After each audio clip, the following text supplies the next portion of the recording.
అందరికీ శనార్థులు పబ్లిక్ అందరు ఎట్లున్నారు? అంతా మంచే కదా. ఇగో మీ బుజ్జక్క వచ్చిందంటే మన తెలంగాణ జోరుదార్ ముచ్చట్లయితే పట్టుకొత్తది కదుల్లా. చలో గవేందో రాసుకుందాం పాలి.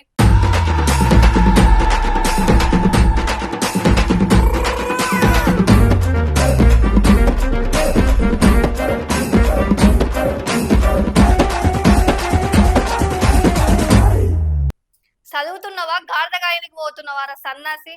ఇంతనైనా బుద్ధి ఉండాలి. ఇంకా మీరు గిట్లా చేస్తే నాకు ఇంకా మంచి మాటలు గిట్లా రావు. అగ్గో బుజ్జక్క గిట్లా మాట్లాడుతుందని చూస్తున్నారులే, ఇంత మీరే పర్సన్ అవుతారు. చూడండి పారి.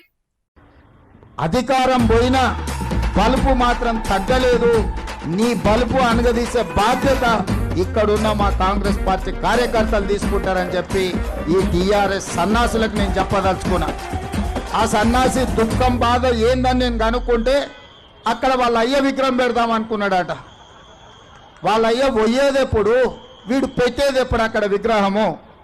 తాగుబోతు సన్నాసుల విగ్రహం ఒకవేళ సచివాలయం ముందల పెడితే ఈ పిల్లలకు ఎవరిని ఆదర్శంగా చూపిస్తారు? పొద్దున్న లేస్తే రాత్రి వరకు తాగి ఫామ్ హౌస్లో పొర్లాడే కేసీఆర్ విగ్రహం ఉండాలన్నా అక్కడ సచివాలయం ముందల? ఇక నాకు మంచి మాటలు రావు కానీ ఒక మాట అయితే చెప్పదలుచుకున్నా.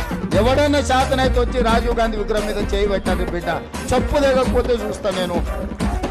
అసెంబ్లీ ఎన్నికల్లో 39 సీట్లు ఇస్తే పార్లమెంట్లో వస్తే 7 సీట్లలో డిపాజిట్ పోయింది, 15 సీట్లలో థర్డ్ ప్లేస్లో వచ్చిన సన్నాసి నీ పార్టీ మళ్ళీ అధికారంలోకి వస్తుందా?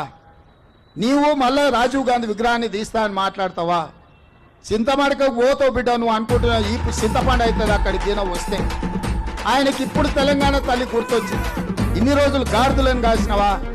10 సంవత్సరాలు తెలంగాణ తల్లి విగ్రహం పెట్టాలని సన్నాసి తెలంగాణ గురించి మాట్లాడే నైతిక హక్కు నీకెక్కడదని నేను అడగదలుచుకున్నా. ఇక ఇన్నర్ గదుల్లో ఇయాల్టి మన తెలంగాణ జోరుదార్ ముచ్చట్లయితే మళ్ళా మంచి మంచి ముచ్చటతో మళ్ళీ మేము ముంగడికి వస్తే మీ బుజ్జక్క. అంతవరకు చూస్తూనే ఉండండి టుడే 18 న్యూస్.